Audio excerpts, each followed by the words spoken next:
Hi everybody, Ruben van Roon drum channel once again. I've got a lot of questions about the snare drum sound. And especially the snare drum sound I have. And what I try to do is to copy the snare drum sound, of course, of Mr. Steve Gadd. My snare drum needs some new drum heads, so I thought maybe we can do it together. The topic of today is how to get the Steve Gadd snare drum sound of the 80s and the 70s. But first, please like and subscribe this video and follow my channel and leave comments and share and go to my Facebook pages and my Instagram.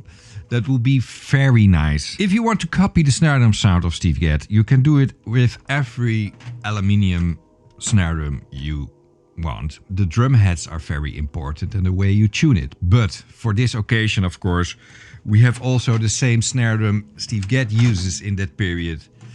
That was not Yamaha. He always used this supraphonic snare drum of Ludwig 5 and 14. This is of course one of the most recorded snares ever, they say, so this is a must-have.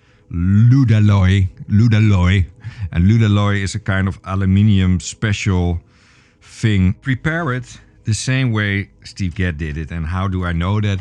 That's from interviews, and especially the old interviews of the modern drummer are very interesting. I think he had his first interview there in 1976, and there he tells all about his first great drum set. You see my other video about that, the fiberglass pearl drum set. But he also explaining what his snare drum sound is. And that's also one thing. I'm from Holland, Scheveningen, Den Haag, and my language barrier is a little bit, so I need a lot of editing in my videos to make the sentences right, because I made a lot of errors. I have to translate everything into Dutch in my head to English. So that's why it goes a little bit slow and the sentences are not so good. Okay, I've got some new drum heads. He used it in that time. 2 remote drum heads. And the bottom head is very special. The bottom head is really important in this sound thing. The bottom head is a Diplomat. So it's the thinnest snare drum bottom head around. And you will be surprised what the top head is. Also a Diplomat, but a fiber skin Diplomat. This fiber skin was of course to make it a little bit sound like an old Calf drum head. The same thickness as a normal Ambassador drum head, but then from fiber skin. It's a little bit old. And the important thing about the snare drum wires is that he uses the less wires, the better. And that's also the opposite of nowadays. People have very wires with a lot of wires in it, 48, but he has also in the 90 and 90s, 2000s his own snare drum wire set, and then there is a gap here between the middle wires. There's a story a drum technician told, that a drum technician saw that his snare drum was a little bit, the heads were old and the wiring was broken. So he changed as a surprise for Mr. Gadd. He said, "Surprise, I changed your snare drum." And Gadd was a little bit like, "Why? Please, why?" Because it sounded great. So the less wires, the more body the snare drum got. And the same thing is with the top head. I always hated to put new drum heads on my snare drum and on my whole drum, because I always try to find old Ambassador drum heads who are totally, played on, and because they are a little bit thinner, so they sounded so great. So the longer your snare drum head is on your snare drum, the better your snare drum is going to sound. There's also a story in this video Jay Graydon told me, the famous producer of the Al Jarreau albums. He said, "Man, Gadd, can you use a new drum head on your snare drum, because this one is too old." He came there with totally a plate on old drum head where the whiteness here was completely gone. So Gadd put a new drum head on it and gave the old drum head to Jay Graydon. Got that in a frame and put it in the studio because Gadd wrote his autograph on it. And you can see it in that video. It's a very interesting story. Okay, I removed the wires And now this is the reason I had to, because this thing is so thin. So the problem I have always is the trick with the Gadd bottom head thing is that you have to tie it as high as possible to get a deep, very deep snare drum sound. And if you do that, you stretch the head. So this head is, you need the thinnest head, but you have to stretch it as big as possible. And there's always a threshold in, after a while, the head is a little bit too stretched. You want to tighten it and then pang, the drum head is broke. It's for me great to use new bottom heads, because that's for me a big difference. If it's stretched, again, very tight. And I saw a very great drum trick of the snare drum geek on Instagram. A guy who has every snare drum in the world. And he has a trick that if your bottom head is too stretched out, take it off and turn it around.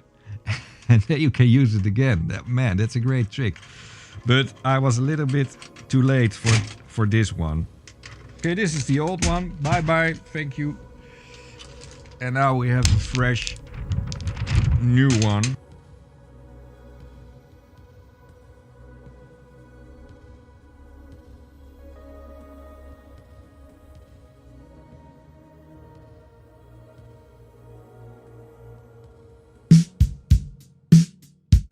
I don't have a trick, I just listen. But the trick Steve Gadd explains at the MI video is also great. I have it also on my channel. So he tunes it first as high as possible, and then so that the drum head is really lamenting on the drum. So really high, and then go back till you find the sweet spot. That's a great trick. But with this bottom head, it's always tune it as high as possible, but really careful. So I always adjust it a little, I twist it a little bit every time. And you see how I do it clockwise and everything. Don't do too big things. I mean, I hear a tone, you know? So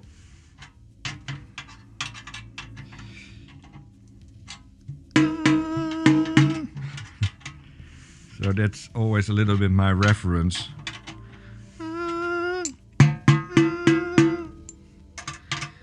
Very musical. You hear it? It's music, man, a drum. It has a tone.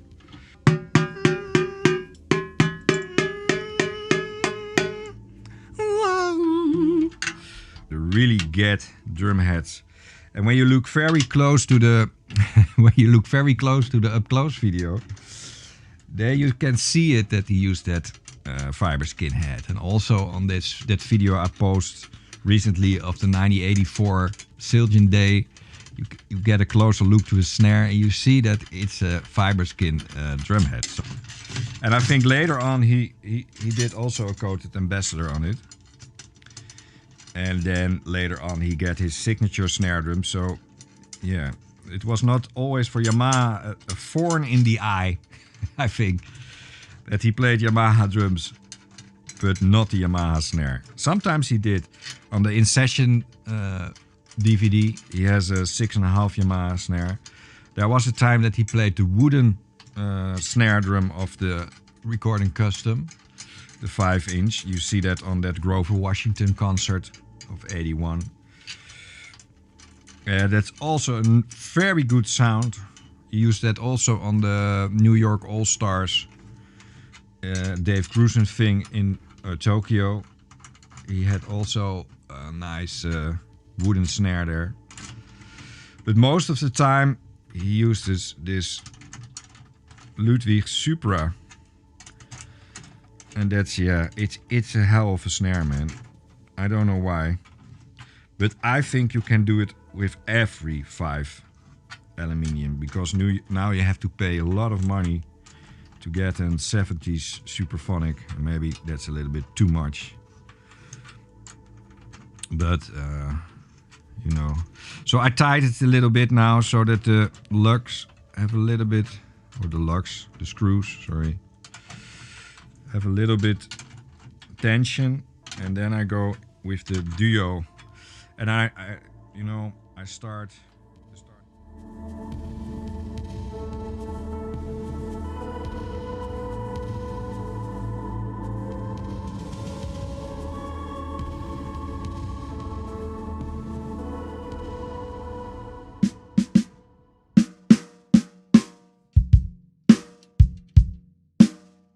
So this is a little bit like a jazz tuning.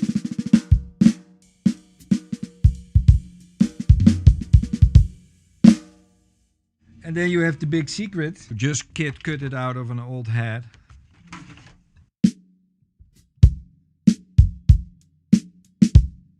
So the adjustment is really tight. It's now a little bit by taste. I like a little bit the low tuning.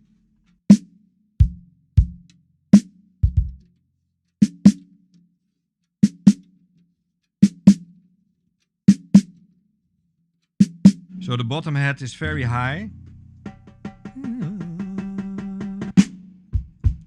So because the bottom hat is so high pitched, you have a lot of body in your snare. You still hear the wires a little bit. They have to be a little bit tighter, but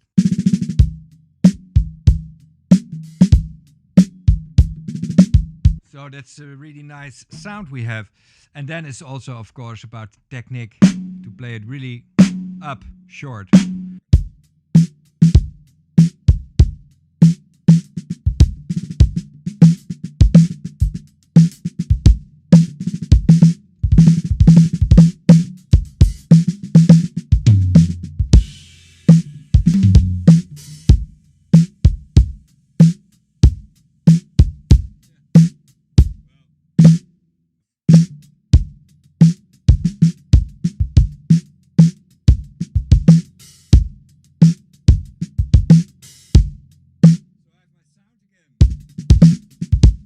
Hey!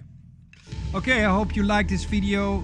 See you next time. Like it, leave comments. Also negative comments, I don't care. Just comment, that's nice. And see you next time.